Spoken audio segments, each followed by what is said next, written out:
प्रतिभा रेसिपीमध्ये तुमच्या सर्वांचे स्वागत आहे। तर आज आपल्याला गणपती बाप्पाच्या आवडीचे कुरकुरीत आणि खुसखुशीत असे बनवायचे आहेत मोदक। आणि मोदक जर म्हणाल तर गणपती बाप्पाच्या अतिशय आवडीचं आणि असेच मोदक आपण वेगवेगळ्या प्रकारचे बनवायचा प्रयत्न करतच असतो।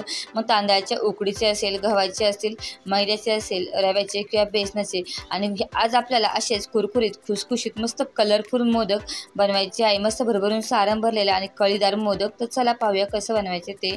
तर सगळ्यात अगोदर आपण सारण बनवणार आहोत मोदकासाठी। तर एक मोठी वाटी सुकं खोबऱ्याची जी असते तर ती मी बारीक छान अशी किसून घेतलेली आहे। तर जेवढी छान बारीक किसून घेता येईल तेवढी छान बारीक किसून घ्या, म्हणजे सारणही छान होतं। आणि अर्धी वाटी पिठी साखर घेतलेली आहे। आणि इथे मी एक अर्धा चमचा खसखस जी आहे ती भाजून घेतलेली आहे। आणि तर ही आहे अर्धा चमचा खसखस। आणि इथे आपल्याला सुंठ, वेलची, जायफळ पावडर लागणार आहे। तर मी एकदाच बनवून ठेवत असते, त्याचा फुल व्हिडिओसुद्धा आधी आपण बनवून घेतलेला आहे आणि व्हिडिओसुद्धा अपलोड केलेला आहे। तर पाहू शकता। तर अगोदर आपण सारण करून घेऊया। तर एक मोठ्या भांड्यामध्ये तर एक वाटी सुकं खोबरं जे आहे ते आपण काढून घेतलेलं आहे। किंवा तुमच्याकडे जर बारीक किसणी नसेल किसण्यासाठी तर तुम्ही खोबऱ्याचे काप करून मिक्सरमध्ये बारीकसुद्धा करून घेऊ शकता। आणि याच्यामध्ये आता आपण टाकूया पिठी साखर। तर एक मी 3 चमचे टाकलेली आहे पिठी साखर। इथे गोडाचं प्रमाण तुम्ही कमी जास्त करू शकता। भाजून घेतलेली खसखस टाकूया, सुंठ, वेलची, जायफळ पावडर घेतलेली आहे 1-1.5 चमचा। आणि ते मी ड्रायफ्रूट घेतलेले आहे, तुमच्या सोयीनुसार तुम्ही टाकू शकता। आता हे सगळं मिक्स करून घेऊया। आता हे सुकं खोबरं असल्यामुळे सारण तुम्ही एकदा जरी बनवून ठेवलं तरी 10-15 दिवस त्याला काही होत नाही आणि व्यवस्थितसुद्धा टिकतं। तर हे व्यवस्थित मिक्स करून घेतलं की बघू शकता आता हे सारण झालेलं आहे मोदकासाठी तयार, म्हणजे अगदी झटपट हे सारण तयार होतं। आणि हे आपण खिरापत म्हणून सुद्धा आपण ह्या 10 दिवसामध्ये गणपती बाप्पासाठी वापरत सुद्धा असतो। तर सारण तयार आहे। तर चला आता पीठ मळायचं आहे। तर एक मोठी वाटी इथं मैदा घेतलेला आहे। तर आज आपण मैदा वापरून मोदक बनवणार आहोत। तर मैदा चाळून घ्यायचं आहे। तर थोडंसं आपण पिठी बाजूला काढून ठेवूया।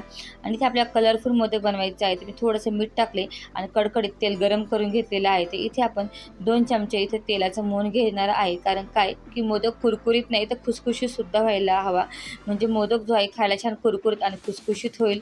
आता हे व्यवस्थित काय करायचं आहे की मिक्स करून घ्यायचं आहे।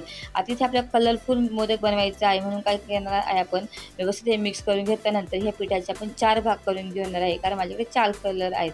आता इथे मी अगोदर हिरवा कलर घेतला आहे, हा आहे पिवळा कलर आणि हा आहे नारंगी कलर एक शेवटचा म्हणजे ऑरेंज कलर। आणि माझ्याकडे 3च कलर होते आणि एक पीठ मी तसंच ठेवलेलं आहे। आता हे कलर व्यवस्थित मिक्स करून घेऊया आणि आपल्याला पीठ मळायचं आहे। आता हे पीठ मळताना कसं मळायचं आहे की आता अगोदर आपण एक करून एका भांड्यात काढून घ्या वेगळं, म्हणजे त्याचा कलर जो आहे तो परफेक्ट त्याला येईल। आणि व्यवस्थित तुम्ही कलर मिक्स करून घ्या आणि थोडं पाणी घेऊन हे मळून घ्या। आता बघा हा आहे पिवळा कलर। आता हे मळताना मात्र एकदम घट्ट असं मळायचं आहे, कारण मोदक जो आहे तो कुरकुरीत झाला पाहिजे, अजिबात सैलसर पीठ मळायचं नाही। पीठ मळताना काळजी घ्या।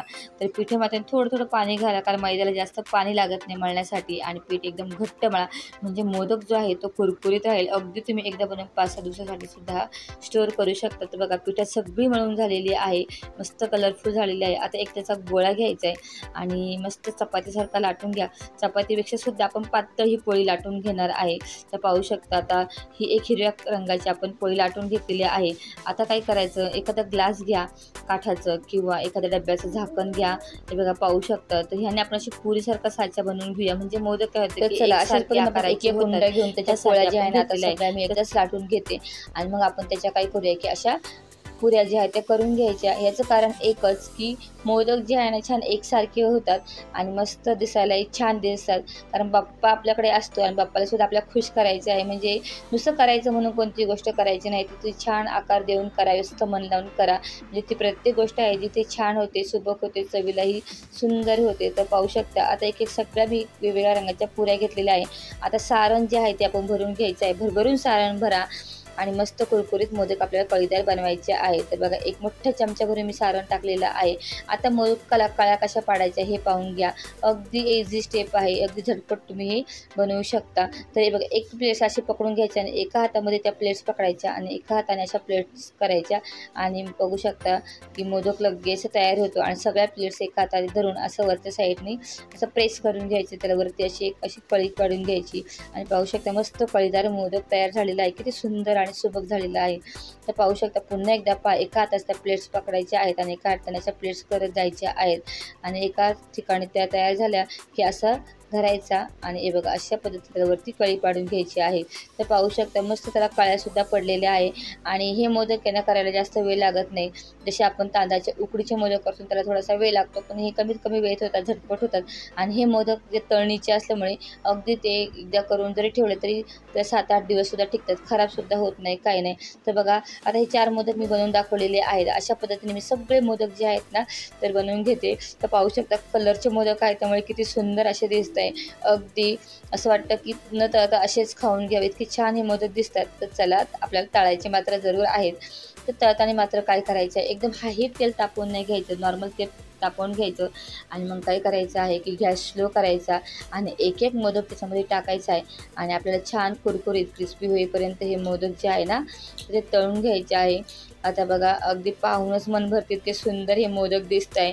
आता हे पाण्याचे तुम्हाला बुडबुडे दिसत असेल, अगदी हे बुडबुडे शांत होईपर्यंत तळून घ्या, म्हणजे जो मोदक आहे ना अगदी छान कुरकुरीत होतो, क्रिस्पी होतो आणि खुसखुशीत होतो आणि तळताना मात्र स्लो गॅसवर तळा. तर याच्या आधी आपण गव्हाच्या पिठाचे सुद्धा मोदक पाहिलेले आहे, याची रेसिपी मी अपलोड केलेली आहे आणि याआधी आपण तांदळाचे मोदक पाहिलेले आहे, वेगवेगळ्या प्रकारचे मोदकाची रेसिपी पाहिलेली आहेत गेल्या वर्षीसुद्धा आणि या सर्व मोदकांच्या रेसिपी आहेत त्याची लिंक मी डिस्क्रिप्शन बॉक्समध्ये देणार आहे. त्यासाठी तुम्ही चॅनल नवीन असाल तर चॅनल सबस्क्राईब करा, म्हणजे तुम्हाला नवीन नवीन आता आपण मोदकांची व्हिडिओसुद्धा पाहणार आहोत गणेश चतुर्थीमध्ये, ते सुद्धा तुम्हाला पाहायला भेटतील आणि नवीन रेसिपीसुद्धा तुम्हाला पाहायला भेटतील. तर चला बघा तळून झालेले मोदक आपण काढून घेतलेले आहे आणि बाकीचे मोदक आपण असेच करूया, मस्त तळून घेणार आहे. तर पाहू शकता अगदी एक मोठी वाटी खोबऱ्यामध्ये भरपूर सारे मोदक झालेले आहे आणि मस्त दिसत आहे. पाहू शकता कलरफुल मोदक आहे, अगदी बाप्पासुद्धा खुश होईल, इतके छान आपण हे मोदक बनवून घेतले आणि बाकीचे राहिलेले मोदक मी असेच तळून घेते. आणि पाहू शकता गणपती बाप्पाच्या आवडीचे तळणीचे भरभरून सारण भरलेलं आणि मस्त कळीदार, खायला कुरकुरीत आणि खुसखुशीत असे हे मोदक तयार झालेले आहे.